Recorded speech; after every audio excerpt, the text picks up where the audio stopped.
முஸ்லீமாக வரும். ரவியா அப்படி வலையம் வரமத்துல்லாஹி வரகாத்துஹு.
அதாவது பேர் இப்போ தீதாத் அகமடா? சரி, சகோதரர் தீதாத் அகமட் அவர்கள் உங்களோட பெற்றோர்களோட சேர்த்தே நீங்கள் இஸ்லாத்தை தழுவிக்கிறீங்களா? குடும்பத்தோட சேர்த்து இஸ்லாத்துக்கு வந்துக்கிறீங்களா? சரி, பெற்றோர்களோட சேர்ந்தே அவர் இஸ்லாத்துக்கு வந்திருக்கிறாரு. அவர் என்ன கேட்குறாருன்னு சொன்னால், கிறிஸ்தவர்களில் 2 சாரார் இருக்கிறாங்க. ஒரு சாரார் உருவ வழிபாடை செய்யாதவர்கள், இன்னொரு சாரார் உருவ வழிபாடில் ஈடுபடக்கூடியவர்கள். இந்த 2 சாராரில் இஸ்லாமிய மார்க்கம் உருவ வழிபாடை தடை செய்கிறது. உருவ வழிபாடு செய்யக்கூடியவர்கள் மறுமையில் நரகத்துக்கு நுழைவார்கள் என்று இஸ்லாம் சொல்கிறது. அப்ப கிறிஸ்தவர்களில் உருவ வழிபாடு அற்ற நிலையில் கிறிஸ்தவர்களாக ஒரு சாரார் இருக்கிறாங்க. அவர்கள் சொர்க்கத்துக்கு போவாங்களா என்று தான் அவர் கேட்கிறாரு. இந்த கேள்வி நுட்பமாக நாங்கள் அறிந்து கொள்ள வேண்டிய ஒரு கேள்வியாக இருக்கிறது. அதற்கு பதிலையும் சற்று விரிவாக நாங்கள் பார்க்க வேண்டியதாக இருக்குது. இஸ்லாமிய மார்க்கத்தை பொறுத்தளவில் கிறிஸ்தவ மதத்திலிருந்து பல வகையில் வேறுபடுது. இப்போ கிறிஸ்தவ மதத்தினுடைய ஒரு ஆரம்ப உரையில் ஒரு வேறுபாட்டை நான் சொல்லியிருந்தேன். இயேசுநாதரை முஸ்லீம்கள் நம்புறது ஒரு விதமாக இருக்கிறது, கிறிஸ்தவர்கள் இன்னொரு விதமாக இயேசுநாதரை ஏற்றுக்கொண்டிருக்கிறாங்க. முஸ்லீம்கள்ல இயேசுநாதரை இறைவனுடைய தீர்க்கதரிசி, அவர் இஸ்ரவேலர் என்ற இனத்துக்கு அனுப்பப்பட்ட தீர்க்கதரிசி, அவர் இன்றும் உயிரோடு இருக்கிறார் என்பது உண்மை. ஆனால் மீண்டும் அவர் உலகத்திற்கு அவர் மனிதர் என்ற அடிப்படையில் அவர் மரணிக்க வேண்டி இருக்கிறது, அவர் மரணிக்க கூடியவராக இருக்கிறார் என்று இஸ்லாம் சொல்கிறது. இயேசுநாதருக்கு இறைவனால் கொடுக்கப்பட்ட வேதம், அதுக்கு இஞ்சில் என்று சொல்வார்கள். அது மொழியாக்கத்தில் சொல்றதா இருந்தா நற்செய்தி, கொஸ்பல் என்றுவாங்க ஆங்கிலத்தில். அப்ப இந்த நற்செய்தி கொடுக்கப்பட்ட இஞ்சில் வேதம் கொடுக்கப்பட்டது இஸ்ரவேலர்களுக்கு தான். இஸ்ரவேலர்கள் இனத்தை சேர்ந்த மக்களுக்கு இயேசுநாதர் தூதராக அனுப்பப்பட்டு அவர் இஞ்சில் வேதம் கொடுக்கப்பட்டு அவர் இறைவனால் உயர்த்தப்பட்டு மீண்டும் அவர் உலகத்திற்கு திரும்பவும் அவர் மரணித்து அவர் முஸ்லிமாகவே வாழ்ந்து கொண்டிருப்பார். வேதத்தில் இஞ்சிலாக அவருக்கு கொடுக்கப்பட்டாலும் அவரும் இறைவனுக்கு கட்டுப்பட்ட ஒரு அடிமை, அவர் இறைவனுடைய ஒரு அடிமை என்று இஸ்லாம் சொல்கிறது. ஆனா கிறிஸ்தவ மதம் எப்படி சொல்லுதுன்னு சொன்னா, பல பிரிவுகள் இருக்கிறாங்க கிறிஸ்தவத்துல. புரொட்டஸ்டன்ட் என்று இருக்கிறாங்க, ரோமன் கத்தோலிக் என்று இருக்கிறாங்க. அப்ப கத்தோலிகர்கள் இருக்கிறாங்க, புரொட்டஸ்டன்ட் என்று சொல்லக்கூடிய ஒரு பிரிவு இருக்கிறாங்க. இவங்கள இந்த பிரிவுகள்ல பைபிள்ல வேறுபடுவாங்க. கத்தோலிகர் என்று சொல்லக்கூடியவங்க 66 புத்தகங்களை உள்ளடக்கக்கூடிய பழைய ஏற்பாடு புதிய ஏற்பாடு சேர்த்து 66 புத்தகங்களை உள்ளடக்கக்கூடியதை பைபிள் என்று சொல்லுவாங்க. ஆனா யாரு புரொட்டஸ்டன்ட்களா இருப்பாங்களோ, அவர்கள் ரோமன் கத்தோலிக்கா இருப்பாங்களோ, அவங்க 72 புத்தகங்களை வச்சிருப்பாங்க. அதாவது பழைய ஏற்பாட்டில் சேர்த்து இன்னும் ஒரு 6 புத்தகம் எக்ஸ்ட்ராவா சேர்த்து புதிய ஏற்பாட்டையும் சேர்த்து 72 புத்தகங்களை உள்ளடக்கக்கூடிய விதத்தில் யார் இருப்பாங்க? ரோமன் கத்தோலிக் இருப்பாங்க. அப்ப புரொட்டஸ்டன்ட்டுக்கு 66 புத்தகம் என்ற வகையிலும் ரோமன் கத்தோலிகர்களுக்கு 72 புத்தகங்கள் என்ற வகையிலும் மத புத்தகத்திலேயே என்ன செஞ்சிருக்கிறாங்க? கிறிஸ்தவர்கள் 2 விதமாக வேறுபட்டு இருக்கிறாங்க. அந்த புரொட்டஸ்டன்ட் என்ற அந்த தனி பிரிவை மட்டும் எடுத்துக்கொண்டோம் என்று சொன்னா அதுல பல பேர் இருக்கிறாங்க. 7 டே அட்வென்ச்சர் என்ற ஒரு பிரிவு இருக்குது, அது கெத்செமனே என்ற ஒரு பிரிவு இருக்கிறது, அதே மாதிரி யெகோவாஸ் விட்னஸ் என்ற ஒரு பிரிவு இருக்கிறது. அசெம்பிளி ஆஃப் காட் என்ற ஒரு பிரிவினை இருக்கிறது. இப்படி பல பிரிவுகள் இந்த புரொட்டஸ்டன்ட் மத்தியில பல பிரிவுகள் இருக்கிறாங்க. இவர்கள அவர்களுடைய பைபிள் என்ற அடிப்படையில் பிரிந்தவர்களும் இருக்கிறாங்க, கொள்கை ரீதியாக பிரிந்தவர்களும் இந்த புரொட்டஸ்டன்ட் பிரிவிலும் ரோமன் கத்தோலிகர்களுடைய பிரிவிலும் பல பேர் இருப்பதை நாங்க பார்க்கிறோம். அதுல ஒன்று என்ன சொல்றாங்கன்னா, ஒரு சாரார் சொல்றாங்க இயேசுநாதர் இறைவன் தான், அவர் இறைவனாக இருக்கிறார், கர்த்தருடைய அவதாரம் தான் இயேசுநாதர் என்று சொல்லக்கூடியவர்கள் இருக்கிறாங்க. எனவே அவங்க என்ன செய்வாங்க, இயேசுநாதருக்கு சிலை வச்சு அவரை வழிபடக்கூடியவங்களா இருப்பாங்க. அதே போன்று அதே பிரிவுல சேர்ந்தவங்க இன்னும் ஒன்று சொல்லுவாங்க, இயேசுநாதர் இறைவனுடைய மகனாக தேவகுமாரனாக இருக்கிறார், அவர் இறை மகன் தேவகுமாரன், எனவே இறைவனுடைய மகனாக இருக்கக்கூடியவர் இறைவன் தானே என்று அவரை இறைவனுடைய தன்மைக்கு உயர்த்தக்கூடியவர்கள் இருக்கிறாங்க. அதே பிரிவை சேர்ந்தவர்கள் இன்னும் சொல்லுவாங்க என்னன்னு சொன்னா, இயேசுநாதர் பரிசுத்த ஆவி, பரிசுத்த ஆவியினால் தீண்டப்பட்டவர் என்று பைபிள் பல இடங்கள்ல சொல்லும். இந்த பரிசுத்த ஆவி யாருன்னு கேட்டா அது இயேசுநாதர் தான், இயேசுநாதர் தான் பரிசுத்த ஆவி. எனவே இந்த மூன்றும் ஒருவரை குறிக்கிறது. கர்த்தராக இருக்கக்கூடிய பிதாவும் சுதனாக இருக்கக்கூடிய இயேசுநாதரும் பரிசுத்த ஆவியாக இருக்கக்கூடியவரும் மூன்று பேரும் சேர்த்து ஒருவர் தான் என்று திருத்துவத்தை கிறிஸ்தவ மார்க்கம் சொல்லுது. அதுல ஒரு பிரிவு என்ன சொல்லுவாங்கன்னா, இல்ல இயேசுநாதர் கர்த்தர் கடவுள் கிடையாது, அவர் கடவுளாக முடியாது, கர்த்தர் தான் கடவுள், இயேசுநாதரை கடவுளோட செய்தி சொன்னவர், ஆனா அவருடைய மகன் அப்படி எண்ணுவாங்க. கடவுள் தன்மையை நாங்க கொடுக்கல, ஆனா இயேசுநாதர் கடவுளுடைய மகனாக இருக்கிறார், குமாரராக இருக்கிறார், ஆனா கடவுள் தன்மை கிடையாது, இப்படி சொல்லக்கூடியவங்க இருக்கிறாங்க. அவங்க என்ன பண்ண மாட்டாங்கன்னா சிலை வழிபாடெல்லாம் பண்ண மாட்டாங்க. யெகோவாஸ் விட்னஸ் இருப்பாங்களே, இந்த பிரிவை சேர்ந்தவர்கள் சிலை வழிபாடு பண்ண மாட்டாங்க. பல தீர்க்கதரிசிகளை பத்தி பேசுவாங்க. முஸ்லிம்களோட ரொம்ப இணக்கமா, ரொம்ப இஸ்லாமிய மார்க்கத்தில் குர்ஆனுடைய செய்திகள் எல்லாம் அறிந்து வைத்திருக்கக்கூடியவர்களாக இந்த பிரிவு இருக்கும். இவங்க கிட்ட சில வழிபாடு இருக்காது. அவங்க முஸ்லிம்களை கூப்பிட்டு சொல்லுவாங்க, உங்ககிட்ட சில வழிபாடு இல்லையா, எங்க கிட்ட இல்லையா, நாங்க இயேசுநாதரை கர்த்தருடைய மகன் என்று சொல்றோம், கர்த்தர் என்று சொல்லல, அவர் கடவுள் என்று சொல்லல, நீங்க தீர்க்கதரிசி என்றீங்க, ஆனால் எங்களுக்கு உங்களுக்கு ஒத்துமையா இருக்குது என்று சொன்னாலும் அவங்க சொல்லுவாங்க ஒத்துமையா இருக்குது, நாங்கள் நபிகள் நாயகத்தை ஏற்றுக்கொள்ள மாட்டோம் என்றுவாங்க. எங்க பிரச்சனை வருது? அப்ப சிலை வழிபாடு செய்யாதவர்கள் சொர்க்கத்துக்கு போவாங்கன்னு இஸ்லாம் சொல்லுது.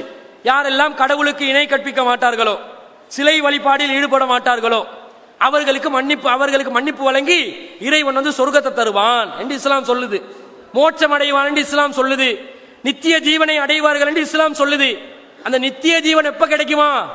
வெறுமனே கடவுளுடைய விஷயத்துல மட்டும் இல்ல, இறை தூதராக முகமது நபியை ஏற்றுக்கொள்ளணும். அப்ப முகமது நபியை ஏற்றுக்கொள்ளலன்றத அவங்க பகிரங்கமாவே சொல்றாங்க. நான் இஸ்லாமுடைய அடிப்படை கொள்கையா சொன்னேன், லா இலாஹ இல்லல்லாஹ் முஹம்மது ரசூலுல்லாஹ், வணக்கத்துக்குரியவன், அண்ட சலாசாலத்தையும் படைத்து பரிபாலிக்க கூடியவன், வணக்கத்துக்கு சொந்தக்காரன், நேர்ச்சைகளுக்கு சொந்தக்காரன், மன்னிப்பு வழங்கக்கூடியவன், பிரார்த்தனைகளை ஏற்றுக்கொள்ளக்கூடியவன், அனைத்தையும் செவிமடிக்க கூடியவன், அனைத்தையும் பார்க்கக்கூடியவன், ஆகு என்று ஒரே வார்த்தையினால் அனைத்தையும் உருவாக்கக்கூடியவன் ஒரே ஒரு இறைவன் தான். அந்த இறைவனுக்கு உருவம் இருக்குது. இறைவன் உருவம் இல்லாத சூனியம் என்று இஸ்லாம் சொல்லல. இறைவனுக்கு உருவம் இருக்குது, அழகான தோற்றம் இருக்குது, அவனுக்கே ஏத்த விதமான ஒரு தோற்றம் இருக்கிறது. ஆனா யாருமே பார்த்ததில்ல, மனிதர்கள் யாருமே பார்த்ததில்ல, முகமது நபியும் பார்த்ததில்ல. இறைவன் தன்னுடைய நண்பராக மனிதர்கள் ஒருவரை அறிமுகப்படுத்துறார். யார் என்று கேட்டா இப்ராஹிம் என்று நாங்க சொல்லுவோம், ஏப்ராஹிம் என்று கிறிஸ்தவர்கள் சொல்லுவாங்க. இந்த ஏப்ராஹிம் கூட இறைவனை பார்த்ததில்லை, முகமது நபி கூட இறைவனை பார்த்ததில்லை, இயேசுநாதர் கூட இறைவனை பார்த்ததில்லை. எனவே இறைவனுக்கு சிலை வழிபாடு வைக்காதீங்க என்று இஸ்லாம் சொல்லுது. அதோடு நிறுத்தி கொள்ளாம இறைவன் தன்னை எப்படி வணங்க வேண்டும் என்று சொல்றானோ, இறைவனுடைய விருப்பம் எதென்று மக்கள் விளங்கணுமே, அதுக்கு ஒரு தூதர் அனுப்பி வச்சிருக்கிறான் இறைவன்.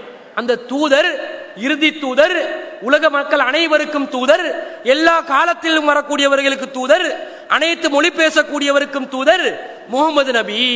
இந்த விஷயத்துல கிறிஸ்தவர்கள் என்ன செய்யறாங்க, எங்களை விட்டு வேறுபடுறாங்க. முகமது நபி அவங்க ஏற்றுக்கொள்ள மாட்டாங்க. அவர் ஒரு தூதரே இல்லைன்னுவாங்க.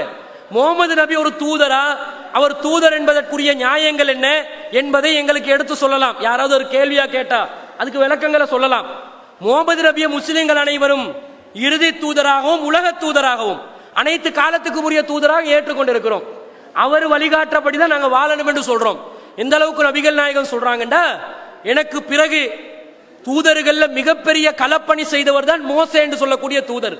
அவர் இஸ்ரவேலர்கள் என்ற அந்த யூதர்களோட மிக கடுமையான போராட்டத்தில் ஈடுபட்டு அந்த சமுதாயம் கொடுத்த அனைத்து தொல்லைகளையும் தாங்கி ரொம்ப கஷ்டப்பட்டவர் தான் மோசே என்று சொல்லக்கூடிய முஸ்லிம்கள் மூசா என்று சொல்லக்கூடிய தூதர், இறை தூதர், தீர்க்கதரிசி. அந்த மோசே கூட திரும்ப உலகத்துக்கு வந்தாலும் அவர் என்னை தான் பின்பற்ற வேண்டும், நான் சொல்வதை தான் மார்க்கமாக ஏற்றுக்கொள்ள வேண்டும். ஏனென்றா அவருடைய காலம் முடிஞ்சிருச்சு. எனக்கு தந்திருக்கக்கூடிய சிறப்பு என்னண்டா, கியாமத் நாள் வரைக்கும், உலகம் அழியும் நாள் வரைக்கும் அனைத்து மனிதர்களுக்கு நான் தான் வழிகாட்டி என்று நபிகள் நாயகம் பிரகடனப்படுத்திருக்கிறாங்க. குர்ஆனும் அப்படி சொல்லுது, இறைவனும் சொல்றான். அவரை புறக்கணிச்சாங்கடா அப்ப முழுமைப்படாது. அப்போ அந்த கொள்கை ரீதியாக ஒற்றுமை முழுசா என்ன செய்யல, வரலன்றது விளங்குது. அப்ப அவர்கள் உருவ வழிபாடில் ஈடுபடவில்லை என்றாலும் நபிகள் நாயகத்தை புறக்கணித்த காரணத்தினால் குர்ஆன் சொல்லக்கூடிய அந்த மறுமையில வெற்றி அவங்களுக்கு கிடைக்காது என்று இஸ்லாம் சொல்கிறது. இஸ்லாத்துடைய கொள்கையின் அடிப்படையில் சொல்கிறது. அதே போல நீங்க பாருங்க, குர்ஆன் ஒரு செய்தியை இன்னார் தான் வெற்றி பெறுவாங்க என்று சொல்வதாக இருந்தால் அந்த வெற்றிக்கு எதெல்லாம் அம்சமாக இருக்குது என்று குர்ஆன் சொல்கிறதோ அதை அனைத்தையும் பூர்த்தி செய்தால் தான் அந்த வெற்றி கிடைக்கும். ஒரு விஷயத்தை மட்டும் வச்சு வெற்றி கிடைக்குமா? ஒரு 10 காரியத்தை செஞ்சாதான் ஒரு குழந்தைக்கு பரிசு தருவேன்னு ஒரு தகப்பன் அறிவிக்கிறாரு. ஒரு காரியத்தை செஞ்சு அந்த ஒரு காரியத்தை நான் செஞ்சேனா, இங்க சொன்ன மாதிரி கேட்டனா, அதனால எனக்கு பரிசு தாங்கண்டா தந்த சொல்ல, நான் 10 செய்ய சொன்னனே, நீங்க 1 மட்டும் செஞ்சுட்டு நீங்க பரிசு கேட்டா தர முடியாது. 9 செய்யல, செய்யாத 9 இருக்கிறது, செஞ்ச 1 மட்டும் நீங்க பேசாதீங்க, செய்யாத 9 இருக்கிறது என்று எப்படி ஒரு தந்தை பார்ப்பாரோ அப்படிதான் இறைவனும் பார்ப்பான். நான் சொன்ன 1ல நீங்க ஒத்துமைப்பட்டா சரி வருமா, நான் சொன்ன பல விஷயங்களை புறக்கணிச்சிட்டீங்களே என்று இறைவன் புறக்கணிச்சிருவான். அதே மாதிரி கிறிஸ்தவர்கள் கடவுளுடைய விஷயத்துல அவங்க என்ன கோட்பாடை கொண்டு இருக்கிறாங்களோ அதுல முஸ்லிம்களோட ஒன்றுபடுறாங்களான்னு கேட்டா, சிலை இல்லை என்றதுல ஒன்றுபடலாம் ஒரு பிரிவுக்கு, கொள்கையில ஒன்றுபடல. இஸ்லாம் கொள்கையில எப்படி சொல்லுதுன்னு சொன்னா, கடவுள் ஒரு கடவுள் தான், அதுல எந்த மாற்றமும் இல்லைன்றது. ஆனால் பல வேறு பிரிவுகள் 3 கடவுள்னு சொல்லுவாங்க. இந்த சிலை வழிபாடு செய்யாதவர்கள் எப்படி சொல்லுவாங்க, கடவுள் பிதாவாகவும் இயேசுநாதர் மகனாகவும் இருக்கிறார் என்று சொல்லுவாங்க. இதை இஸ்லாம் மறுக்குது. இறைவனுக்கு எந்த ஒரு மகனும் இல்லை என்று இஸ்லாம் சொல்லுது. இறைவனுக்கு எப்படி குழந்தை வர முடியும் என்று கேள்வி கேட்கிறது. குல் ஹுவல்லாஹு அஹத், நபியே சொல்லுங்க அந்த மக்களுக்கு, இறைவன் என்றாலே ஒருவன் தான், இறைவன் என்று பேச்சு வந்தாலே ஒண்ணுதான். அல்லாஹு சமத், அவனுக்கு எந்த தேவையும் கிடையாது. தேவையில பல தேவைகள் இருக்கலாம், உடல் ரீதியான தேவைகள் இருக்கலாம், பசி இருக்கலாம், தாகம் இருக்கலாம், வயிற்று பசி, இது ஒரு தேவை. வேறு உடல் ரீதியான சுகத்தை அனுபவிக்கிற தேவை ஒன்று இருக்குது மனிதர்களுக்கு. கடவுளுக்கு அப்படி ஒன்று கிடையாது. அதே மாதிரி லம் யலித் வலம் யூலத், யாருக்கும் பிறக்கவும் இல்லை, யாரையும் அவன் பெத்தெடுக்கவும் இல்லை, அவன் யாருக்கும் பிறக்கவும் இல்லை, அவன் யாரும் பெத்தெடுக்கவும் இல்லை என்று இஸ்லாம் இந்த விஷயத்துல கடவுளுக்கு மகன் இல்லை, மகன் இருப்பதாக சொல்வது மிகப்பெரிய ஒரு அவதூறு என்று இஸ்லாம் சொல்லுது. வகாலு இத்தஹதல்லாஹு வலதா, கிறிஸ்தவர்கள் சொல்கிறார்கள் இறைவன் தனக்கு ஒரு பிள்ளையை ஏற்படுத்தி கொண்டதாக சொல்கிறார்கள். லகது ஜிதும் ஷைஅன் நித்தா, மிகப்பெரிய ஒரு கடினமான விஷயத்தை, அவதூறை அவர்கள் கொண்டு வந்திருக்கிறார்கள். தகாது ஸமாவாத்து யதஃபத்தர்ன மின்ஹு, இந்த செய்தியை கேட்டு வானங்கள் பிளக்க பார்க்கிறது. வதன் சக்கல் அருளு, பூமி வெடித்து சிதற பார்க்கிறது. வதஹிருல் ஜிபாலு அத்தா, மலைகள் சுக்குநூறாக பார்க்கிறது. கடுமையான ஒரு வார்த்தை. கடவுளுக்கு பிள்ளைகள் கிடையாது. வமா யம்பகி ரஹ்மானி ஐயத்தஹித வலதா, கரவற்ற அருளாளனாகிய கர்த்தருக்கு பிள்ளைகளை ஏற்படுத்தி கொள்ள வேண்டிய எந்த ஒரு தேவையும் கிடையாது, அவன் தேவையற்றவன் என்று இஸ்லாம் வேறுபடுது. குழந்தை இல்லைன்றது.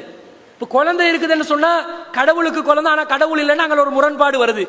இஸ்லாம் முரண்பாடு இல்லாத விதத்துல பைபிள் சொல்ற மாதிரி, பைபிள்ல யோவான் என்ற புதிய ஏற்பாட்டில் இருக்கக்கூடிய ஒரு புத்தகம், யோவான் என்ற புத்தகத்துல 8வது அதிகாரத்துல 40வது வசனத்துல எப்படி சொல்லுதுன்னு சொன்னா, இயேசுநாதர் கிறிஸ்தவர்கள் எல்லாம் கொல்றதுக்காக வர்றாங்க. எதுக்காக வர்றாங்க? பிலாத் என்ற ஒரு மன்னர் இருந்தார். அந்த மன்னருக்கு எதிராக இயேசுநாதரை பிடிச்சு கொடுத்தா இயேசுநாதரை பிலாத் என்ற மன்னர் என்ன செஞ்சிருவாரு, சிறையில் அடைச்சிருவாரு அல்லது சிலுவையில் அரைஞ்சிருவாரு. தண்டனை கொடுத்துருவாருன்னு யூதர்கள் எப்படியாவது தன்னுடைய மதத்தை தக்க வச்சு கொள்றதுக்காக, இயேசுநாதருடைய கொள்கை சென்றடைய கூடாது என்பதற்காக வேண்டி அவரை தடுத்து நிறுத்த பார்க்கிறாங்க. அதுக்கு பல தந்திரங்கள் எல்லாம் கையாளுறாங்க. இயேசுநாதர் ஒன்றுக்கும் சிக்கல, ரொம்ப புத்திசாலித்தனமாக நடந்து கொள்றாரு. கடைசியில இவங்களுக்கு விளங்குது, இப்படி எல்லாம் செஞ்சா சரி வராது, நாங்களே போயிட்டு ஆளை போட்டு தள்ளினாதான் உண்டு, ஆளை மர்டர் பண்ணாதான் உண்டு என்று சொல்லி அவர்கள் எல்லோரும் திட்டமிட்டு இயேசுநாதரை கொல்வதற்காக வருகிறார்.